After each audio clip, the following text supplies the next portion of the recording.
Welcome back, everyone, to Diary of an Empath. So today's episode, I am so excited because I have the one and only Iyanna from, you know her from Love is Blind Season 2. And I'm so excited to just dive in, have this conversation, kind of get a little bit of the tea of the show, and just learn a little bit more about Iyanna. So thanks, Iyanna, for coming on the show. I am so appreciative and humbled that you are just giving your time and your energy today.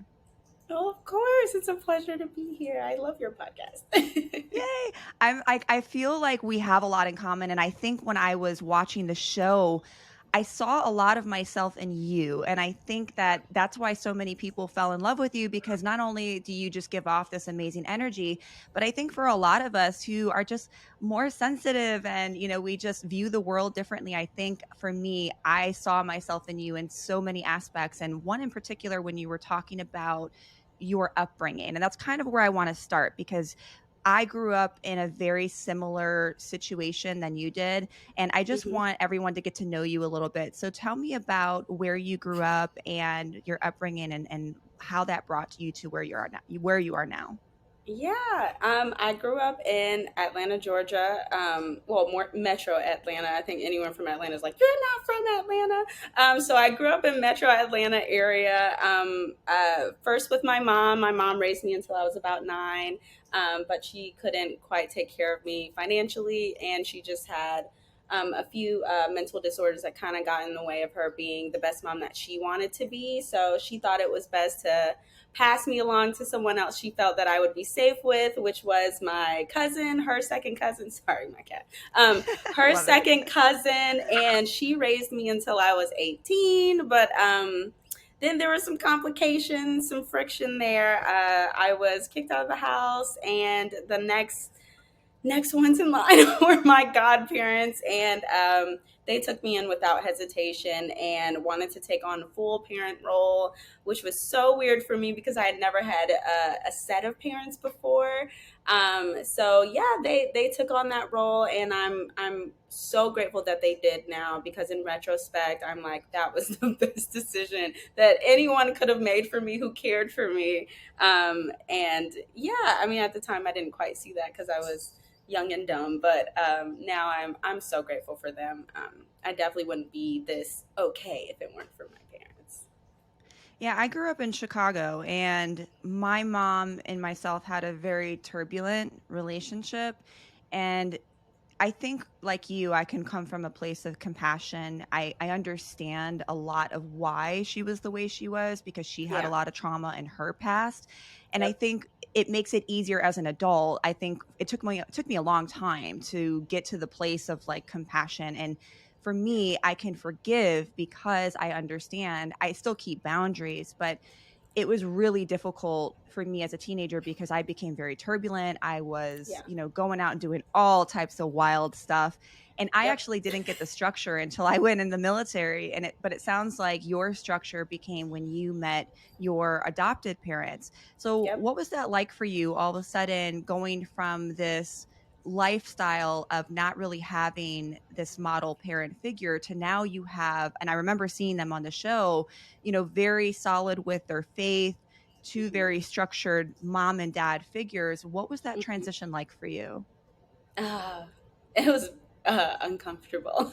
It was very, very uncomfortable. I know the first couple of years of me moving in with them it was a lot of friction, just because they were basically parenting a young adult, but nonetheless an adult, someone who technically didn't have to listen to anything that they said, but then I was in this strange position of feeling like I owed them so much because they decided to take me in, but then also like coming into myself and knowing like, wow, I actually have some power now. I can actually make decisions for myself. So it was very uncomfortable for the first couple of years, but I think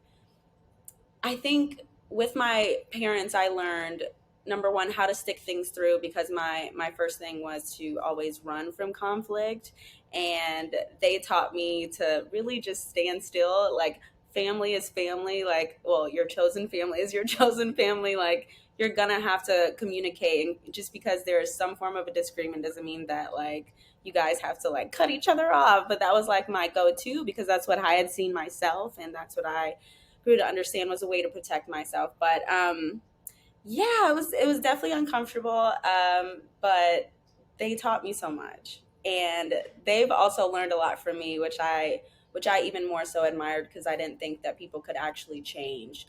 Woman, I didn't think that people could change, and I saw that for myself, that like growth is possible no matter how old you are. So yeah, I definitely love that. uncomfortable. I love the word uncomfortable Mhm. because I felt that way when I went into the Marine Corps. And I Yeah, didn't go from the environment I was into a structured parental household, but the Marine Corps was my parents, yeah, essentially. I had yeah. structure for the first time in my life.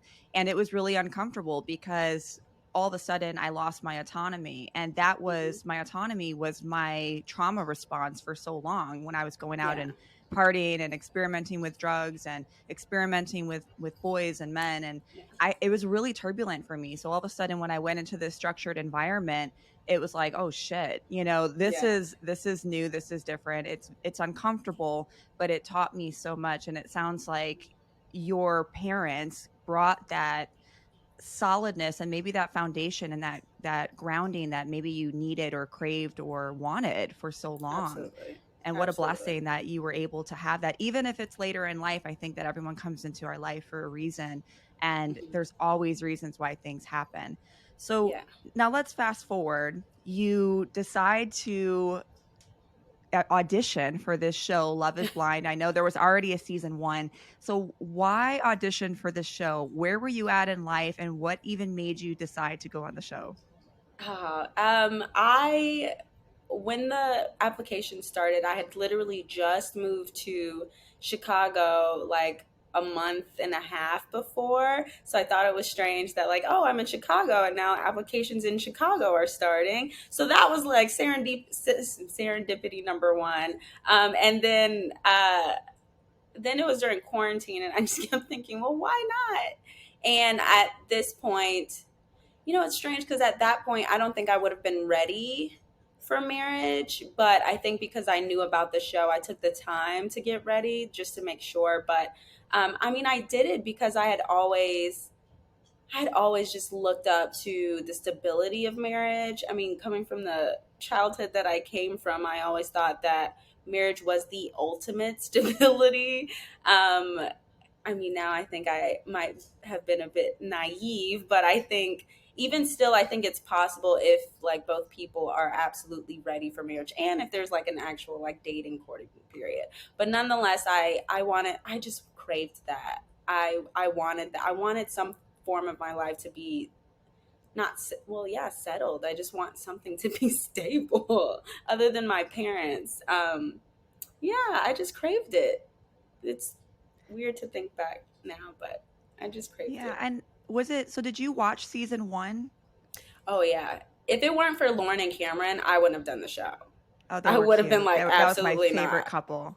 It was. I mean, Favorite it's still couple. everyone's favorite. It's still my favorite. Like, Yes. I look at our season, I'm like, oh, our season sucked. Like, where's our Lauren and Cameron? Like, come on. They were great. Well, I mean, you were that for me. So was it different watching the show versus of course it was Oh different, my but how did god. it feel from going from watching the show to now being part of the show and then rewatching it? Did it give you a different perspective of things? So, okay, so watching the show as a viewer, as a normal viewer, I was just like, oh my God, like, this is amazing. Like, oh, this could be something so great. And then going through the show, I saw the show with such different eyes. Like, it's insane. Even when I look back on the Barnett, Amber, uh, other girls situation, I'm like, but he was just doing the experiment. Like, he was just doing what he was supposed to be doing. But when I first saw it, I was like, oh, this player guy, like, what is he doing? And now I'm going through and I'm like, oh my God, like, I see it with completely different eyes. And I mean, I can only imagine like how hard that was for season one. They didn't even really know. I mean, they knew the premise of the show, but they didn't really know like what was about to happen. So Mhm. I think Mhm. I think maybe we were blessed in that way. I don't know. I think honestly, I think that's like a You had a blessing little and a bit curse. of a heads up. You did We a had little a bit. You heads kind of up. We had yeah. a heads up. Yeah, and I think that was some form of an advantage, but at the same time, maybe not. I don't What know. were some of the Let me find out. challenges that you found as you went through the process? Or what would you say was really challenging for you? My anxiety. My anxiety was, I mean, I typically struggle with anxiety anyway, so going through that, Same, that was same. by far the worst it had ever been. In my Mhm. mind, it would just be this beautiful thing, but I think the decision of having to make such a heavy, like, important decision in my life was constantly weighing on me. And then knowing if, like, because everything's so in a short period of time, like, am I making a sound judgment? Like, am I being giving someone enough grace, but also, like, being able to take a step back and say, is this the right fit for me? So it was Mhm. really hard to find that balance when I didn't really have much time to decide, and I didn't have access to the people who I would typically go to for extra advice, which was even harder for me because I lean heavily on my support. Um, so yeah, it was a lot. It was a lot, Do to you say the feel like least. being in the pods, do you feel like being in the pods changed things because of having that lack of support? And what I mean by that is I think too, having cameras on you, it's Mm. kind of like in the back of the head. I know for me, if I was in that situation, I can only assume or guess that there would be a little bit of part of me that would be thinking, okay, cameras are recording you. Should we watch what you say? Do you feel that it affected authenticity on the show? For me in the pods, no, which is strange. It was so easy for me to forget the cameras were there in the pod because you can't necessarily see them all the time. Plus, I wanted to be as open as possible in the pods because I wanted to make sure I set the foundation for whoever I'm going to be with to know who I am and, like, what they're signing up for. Now, what was on my mind is I wonder if the other person is, like, cognizant of the cameras and are putting their best foot forward. But I honestly just couldn't dwell on that too much. Because it was giving me even more anxiety. So I was really just, like, walking in faith and hoping, like, everyone was there for good reasons and was there Hmm. with the same mindset. Um, Again, naive, but nonetheless, Hmm. like, I mean, I was just really hopeful. But the pods were actually fairly easy for me. It was everything else after that got a little complicated. Yeah. I feel Yeah. like I go through life like that. I kind of hope everyone's going to be like me with good intentions Hmm. because I'm such an empath and I really think you are too. And Yeah. I just hope that everyone's going to be or have the same expectations that I put out there because for me what you see is what you get. I'm so Yes. communicative and I'm like this is what I Yes. want. Like it's really easy for me to just say yes I do or no I don't. I've never Yes. been one to teeter-totter or play games or anything because I just don't want to hurt people number 1. Yes. And number 2 like Yes. I care about feelings. Like I care more about other people's feelings than I do my Then own I do sometimes. my own. Oh, you're such an empath. And Yes.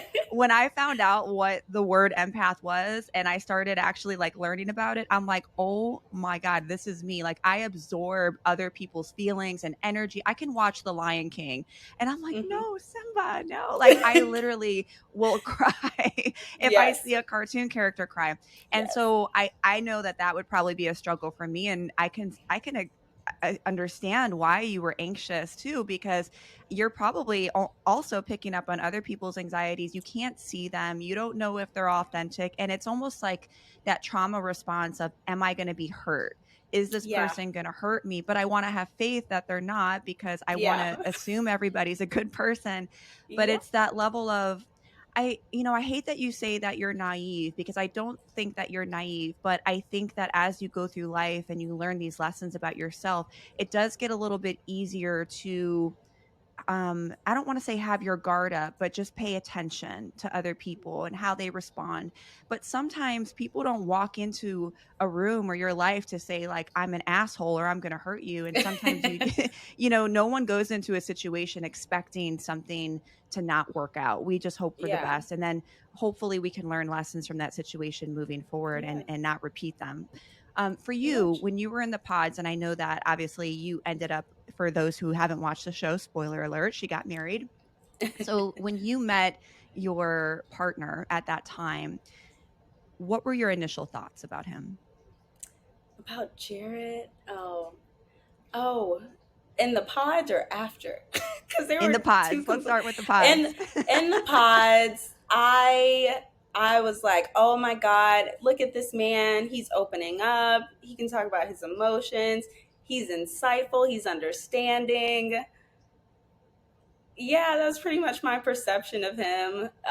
And he's just a strong lover. I could tell he like felt his emotions deeply. And those were all things that I wanted. So yeah, that was my perception of him then.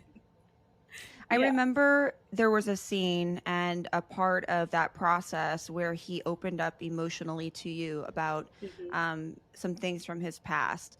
Yeah. And I think for me, that's kind of when I saw that connection. And I feel Yeah. like vulnerability is so difficult for so many people. And if you're Hmm. like me, and I think you are, vulnerability is really attractive to me Yes. because that can show me that you can be open. But what I've learned over time, at least for me, that Hmm. emotional vulnerability does not equal emotional availability. And I've had to learn that the hard way. Yes. And yeah, and that was a really big Yes. knife to the heart for me on many situations. And Hmm. I'm still learning those lessons. There was an incident in the show where you found out that you were Jarrett's second choice.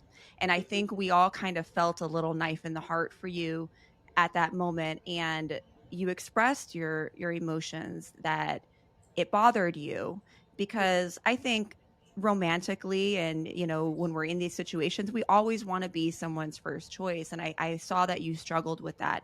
How did that affect you during this process, and did it continue to be on your mind even after the show ended? It definitely just made me kind of, I won't say it made me put my guard up, but it did make me hyper aware to like any situation where I could possibly be again a second choice. I just wanted to, my concern was don't treat me as if I am a second choice. I should be the priority, even though like that's how it started. And my logic explained it away like, well, that's the premise of the show, Iyanna. It happens. So moving forward, just make sure that like you don't treat me as if I'm the second choice. So that was always like in the back of my mind during the process, but very quickly, before we got married, it I didn't like, it was an issue maybe for the first week, and then it wasn't anymore for me because then we had other things to worry about. Like, Mhm. are differences gonna get in the way of this? Like, what is this gonna even work? Type of thing. But Real quick, everybody, I want to share a product that I have been using. And most of you know that I am very ethical. I do not share recommendations or products unless it's something that I feel works. And I have been trying to look for a product that helps with focus because I do love my coffee. I am a caffeine drinker, but lately it hasn't been enough. I caught COVID a couple months ago. As you guys know, it was my second time within 3 months having it. And ever since then, I have been having a difficult time focusing.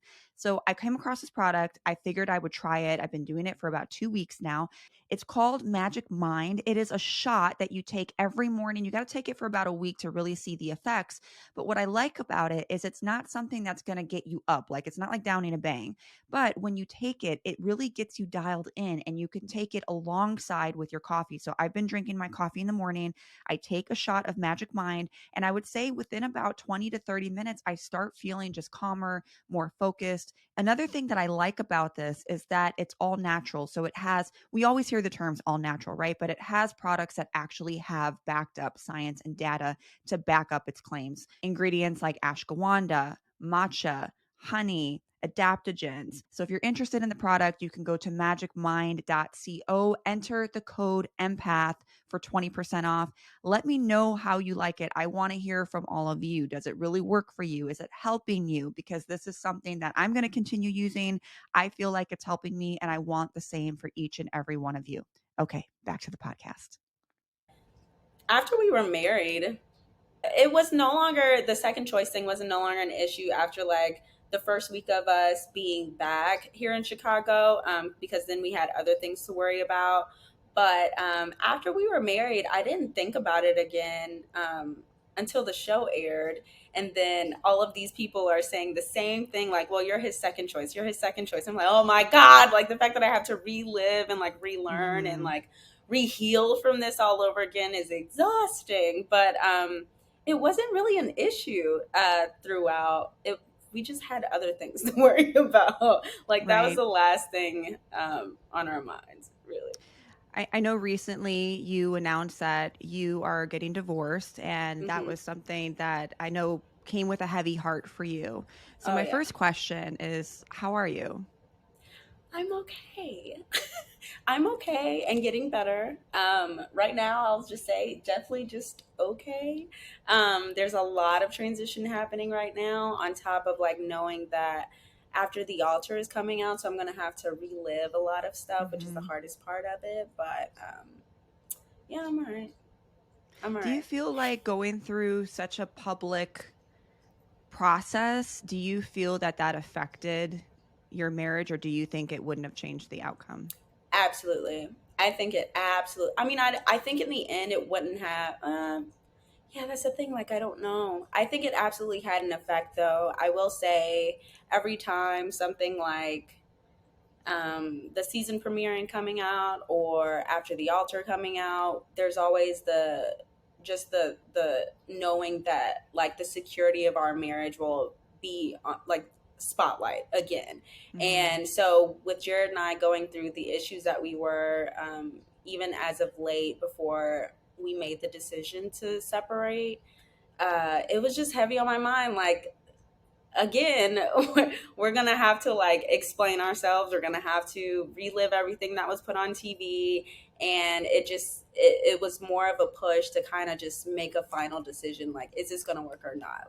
Because like we've given it a year, we've experienced the same issues repeatedly. So like, yes or no, type of thing. Mhm. And I think if the cameras weren't there, or if we didn't have to deal with after the altar, then I think we would have just had a lot more time to figure it out Do you ultimately. feel like looking back at it, there were red flags or incompatibility issues that maybe Mm, you tried to overlook?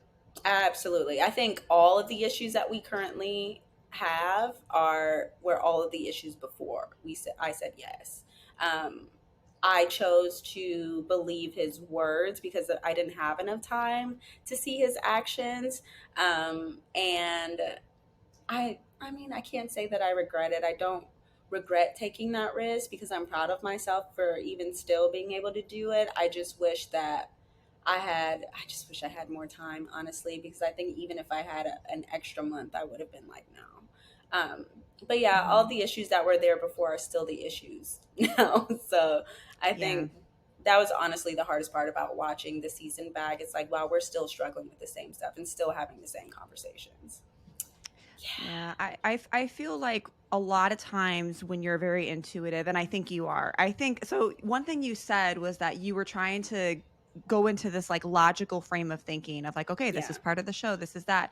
I find for me, because I'm such an empath, I'm so intuitive. Before, my logic would fight what my intuition was telling me. So like Yes. intuition, my intuition was like, I know this is or isn't right. I Yeah. know that this person is doing this or whatever the situation was, but it's Yeah. like my brain would say, what's your evidence behind it? Or no, Carice, look at A, B, and C. You have no reason to think like this, or you just need to calm down. Your Yeah. anxiety is you're overthinking. You need Yeah. to chill out. And hindsight, it's always 2020. I would always look back and I'm like, no, God, I was right. The red flags were Yeah. there. And like sometimes too, I tell people that red flags, it doesn't mean like, oh, this is a bad person or this is a shitty person, but sometimes those red flags are like incompatibility, or I Yeah. saw that this person is like this and that's something I know that I'm not going to be able to deal with, but let me Yeah. overlook it because I love that he does Mm-hmm. this and this, Yeah. even though I know that that's something that I know in my heart that I'm not going to be able to deal with. And I know Yep. intuitively it's not going to change. And my intuition's telling me, like, no, no, bitch, run, go the other Yep. way. Yep. And I still go anyway. And it was always my intuition fighting what my brain was telling me to do. And I feel like for women who are super intuitive, it happens a lot. And It I always does. say it doesn't necessarily mean the person's a bad person, but there are usually red flags or incompatibility issues there really early on. And you have to get really comfortable learning how to walk away in the beginning. But I think what was so Yes. unique about your situation is that show kind of forces you to rush things and Yeah. to, you know, and but the interesting thing is everyone on that show had this desire to have a partner, which is Hmm. great, but I feel like it didn't really give you guys enough time and privacy to really get to know each Oh, I other, to have like agree. a really healthy foundation. So I almost feel like it sets you up for disaster. Yeah, yeah. No, I agree. You I know? agree. I agree. Yeah. I say all the time, I will say one advantage that season one got that we didn't get is they had at least like a year and a half in between Mm.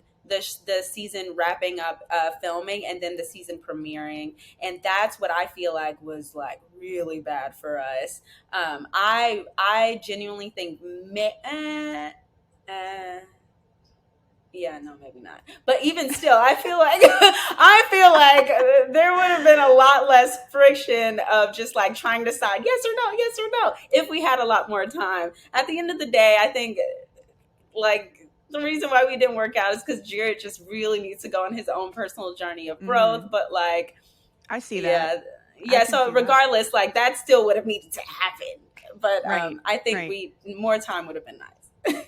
How old is Jarrett? Oh, he's about to be 33. Yeah, I mean, sometimes men need a lot longer. How much longer? I Girl, wonder. Because I'm like I 33. listen here, I'm 36. I'm about to be 37 next month. I have been single. I applied for the show, but I wasn't in Chicago. Like, and I'm kind of Be glad I didn't go happy. on Be it. happy you did it. Be But like happy you I'm did it. I'm pitifully single, and I'm ready to find my person. But let me tell Yeah. you, it is It's hard hard. out It's hard. here. It's It's hard. and I am like, "Oh, maybe it's Orlando," but I talk to other women in different cities and they're like, It's the same nope, thing. it's It's the this same thing. generation." Oh my God. When I announced the divorce, all of a sudden I got this influx of messages and comments saying, Ayana, you don't know how hard it is out here. Like, you should just Oh, stay with him. And I'm like, guys, I think I would that's much bad advice. rather be single than like Yes, have to deal. Like, I crave someone with like emotional intelligence and self awareness and like who's same. intuitive and like who, I mean, I need that. And I realize that Yes, I need that. Like, especially being us, the people that we are, I need it. yes. So when everyone was giving me that We'd make advice, I great was like, terrible. lesbians, but But do you we know like I've women would be actually had great. this conversation with my friends? I was like, maybe I should just like switch to the other side and just give it a The shot the because more I like think this about isn't it, okay, it's listen, making Ayana, sense. if we turn 45, I mean, and we still single, we can give it a I shot. Do you know I've actually thought I told Natalie, and Natalie thinks I'm crazy, but I was like, Natalie, if we're still single by like 40, at that point I'll still be like a little bit younger than you. I was like, let's just have a kid together. Like, I don't want Yeah, to be in a relationship, but let's just raise a child together because right. like, Buy a I can't house, wait. Yeah. have a How about life, that? I That could sounds totally great. see that happening. We're It emotionally sounds great. intuitive, we're I intelligent. mean, It's come on. it's hard out here. So let me ask you It this. is. You got all these messages from your fans that were telling you about how hard it is dating, but did you Mm-hmm. get any messages where your fans upset about the Mm. breakup? How Oh was their yeah. reaction? That was actually most of the messages that I got about people being upset. People saying that like I'm not giving it a fair shot, or like, aren't you a godly woman? Like, why are you divorcing? And like, yeah, there was a lot. People telling me that I should do counseling, even though we've done that. Like, yeah, there was a lot more of those, and I think those were the messages I wasn't necessarily prepared for, and I don't know why I Mhm. didn't prepare for that, but yeah, Well, you felt yeah. judged. I felt very Yeah. judged, especially for like, you guys don't know any. I understand for everyone else it's still so fresh in people's minds, but like for us it's been a year plus. So Mhm. wasn't all of a sudden for us. This was something that was like in the making for a while, that we Mhm. were really trying to figure out. We were really trying to navigate, but it just didn't work. So yeah, to feel judged and shamed for that was a lot for me, but I'm finally over that, thankfully. It only took I'm two I'm weeks. glad. I'm glad. No, and I can understand that because that's got to be, first of all, that's a lot of energy Mm, and people coming at you at once, and then to go through something that is so vulnerable for you and to Mm, be in such a public way and then be judged for it. yeah. And I really, really believe that it is better to walk away from a situation that doesn't serve the highest good of the two people involved, Yeah, regardless I if it's a agree. marriage or if it's not, because I then you agree. bring children into the mix, or it's, I mean, it's just a recipe for toxicity. Yeah. That's, Yes. if you're not compatible, you're not compatible, and that's Yes. okay. It doesn't make you a bad person. It doesn't make him a bad person. It just Yes. means that you guys are not meant to be in the entire book of what we call life. Maybe he was meant to serve Yeah. a chapter, maybe two, and that's Hmm. okay. He served his purpose and you served his in his life. And, Yeah. you guys hopefully will learn lessons from each other and take that on into your future relationships to be Yeah. better humans. That's all you can That hope was for, and that's all you can do. that was literally my thought process. That was Yeah. literally my what my mind was like, guys, it just like isn't working. We're just and Yeah. honestly, that when we started talking about children is where I really started to like Mhm. realize like I can't. This isn't it. Mhm. I can't be in this because having kids with someone I'm just so incompatible with, on top of Mhm. the fact that we're already having friction, I just like couldn't do it. Mhm. And I know, I think he took that personally. He was just like, I'd be a good father. And I'm like, I'm not saying you wouldn't be a good father. I think Yeah. you'd be a great father, but you'd be a terrible partner while being a good father. And I Mhm. can't have that. We're just like, it's too Mhm. incompatible. What about marriage in the future for you? Do you still believe in marriage? Do you still want to get married? I do still believe in marriage. I do still want to get married. I, I couldn't tell you when that might happen or if it'll happen, but I do Mhm. still want it, and I still crave marriage. And now that I've been through one, I think I actually know what I want now, and I actually know what I'm looking for in a partner and in a partnership. So yeah, I it's still agree. still still a You're goal. gonna you're gonna find it. You're a good person, and I really believe that people like us have our person out there, but Mm, we have to just be really careful mm, of letting, I'll even say, snakes into our mm. homes. And I'm not Yeah, saying that's Jared. I'm just saying in yeah, general, because when you are such a compassionate person, it's yeah. really easy to overlook things. I agree. It's really easy to overlook like red flags. So I I think agree. that we tend to be, I don't want to say a little lonelier, but it's just harder when you have to like really stand your ground and say, like, no, this is what I'm looking for. And I'm not going to settle until I find this. It's a Yeah. hard pill to swallow. It was for me, and which is why I'm still single. But I still believe that my person is out there. I'm going to make a vision board this weekend, I think, after this conversation, so we can manifest our person. So let's talk about the reunion. So No. I know that there's another reunion coming up, but I want to go back to the last reunion that already aired. There was a Mhm. lot of friction that was going on in that reunion. I know there was a Yeah. lot of butting heads with different people. What are your thoughts on the reunion looking back at it? Oh, it was interesting. It was interesting to endure and interesting to watch. Yeah, I mean, it was just really interesting. I'm glad some people got to speak on their stories. Other people, I kind of wish they hadn't spoken at all. But like for the most part, like it was definitely interesting. That's for sure. I'll say this. I feel like, different people that have different upbringings, different cultural backgrounds, different lenses of how they view the world, of how they view situations. I look at it like this. When you're actually playing a baseball game, right? Your view is very linear. You see what's in front of you, you see what's on the side of you. But now all of a sudden you're in the stands and you see a 360 aerial view of everything that's going on. Yeah. And I think when people saw the show versus maybe even being on the show, it gave everyone a little bit different of a perspective. And I think Hmm. that's part of what happened. I also want to point out too, and for those that haven't watched it, you may need to go and watch so you can kind of keep up with what we're talking about. But I also feel like, on the other hand, and I try to play a very neutral stance, that it also must not be easy for everybody to feel like everybody's coming at you and to feel judged in a way Yeah. too. And I think that that was part of Shake's response Yeah. to, and I don't want to get too much into the situation with Shake, but I also feel like that is part of why there was so much defensiveness as Oh well. yeah. And I also understand other people's point of view with some of the things that were said and watching the show. And so I think it's interesting to see how everybody reacted based off of, their experiences, their background, their culture, their view of what happened versus what didn't Mhm. happen. And we're always Mhm. our own main characters in our own movies, Yeah. right? Yeah. Some more than Yeah. others. And sometimes it happens like that. Yeah. When you look back at the reunion, is there anything that you would change or that maybe you wish was not said or done? For me, not really. The only thing I really wish I hadn't spoken to Shake at all. I shouldn't have called him a narcissist, whether that's my opinion or not. I shouldn't have called him a narcissist. I definitely understand why he was so defensive. Now receiving any of the flag that I've received, and it's been nothing compared to what he's received. I don't think anyone deserves that much or any Mhm. really from people who don't even know them, all of God, because it's really overwhelming, and I Mhm. understand that now. So for us to on camera just like join in basically was just like Mhm. it was a lot, and I can understand why he was so defensive. My Yeah. opinions are not, I should have kept those off camera.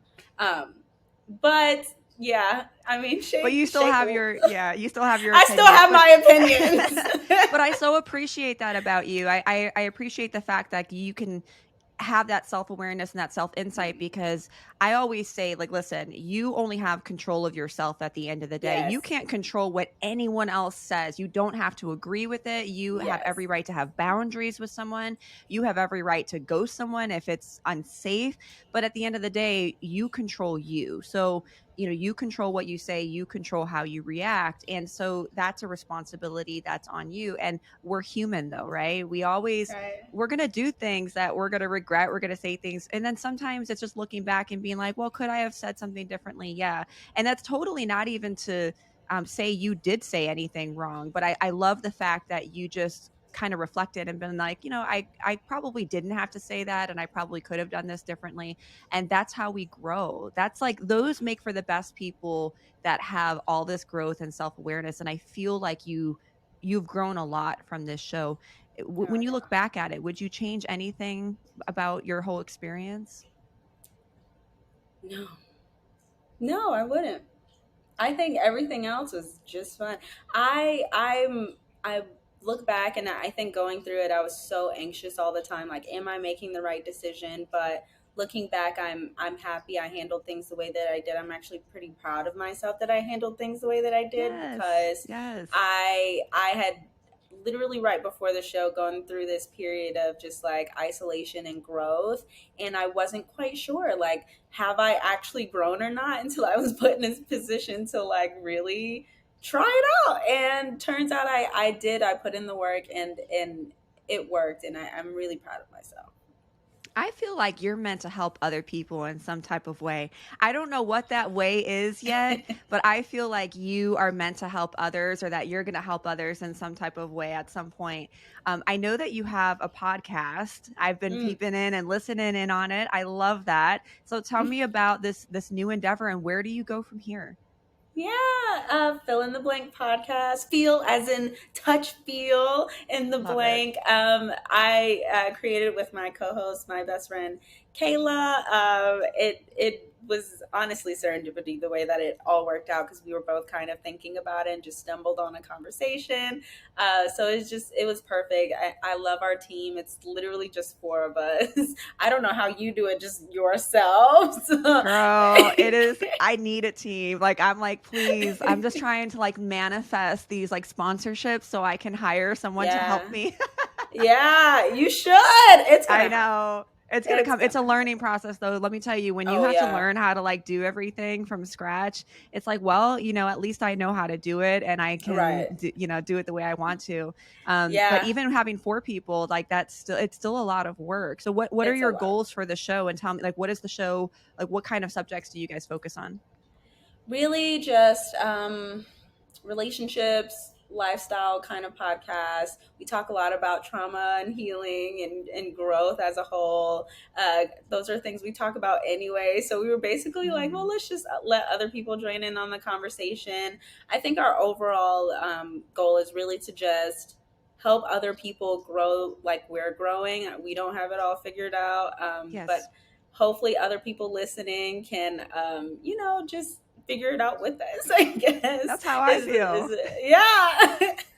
'Cause let me tell you, I do everything that I talk about, it's because I either learned a lesson or I'm Mm-hmm. growing from, or it's something that Yep. I went through. Like people are like, "Well, you're a therapist." I'm like, "Yeah, I am, but I'm not. I'm human, man. Let me tell you, I'm Yeah. very human."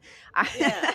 my girlfriends, they thank God for two of my best friends that God they've been like my therapist for so many years. If it wasn't for them, I don't know what I would do because I still have found myself in narcissist relationships. I have found Yeah. myself, upset over a guy. I have found myself doing things that were like outside of my character. And I think Yeah. we're human. We're We're human. spiritual beings living a human experience. Yes, That's how I I like to put it. agree. I like that. I like that. Yeah. That's another new goal of mine. I realized is now that I'm a reality star, I realize there's this huge divide between like the perception of reality stars and the reality of reality stars. And I think my new goal is to like bridge that gap so people can really see like I'm normal. Like, I'm a Mhm. normal human person. I need the grace that you would give your best friend because I'm figuring it out, people. I So love that.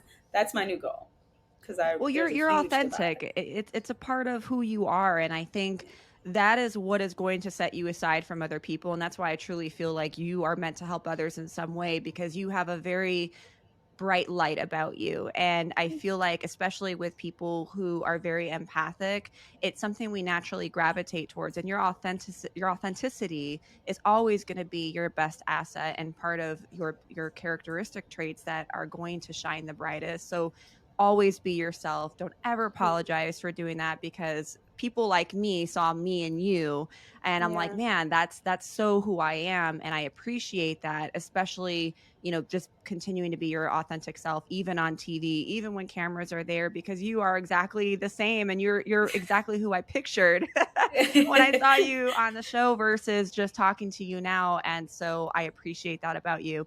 Um, my question to you now, and this is probably the most important one, is love really blind?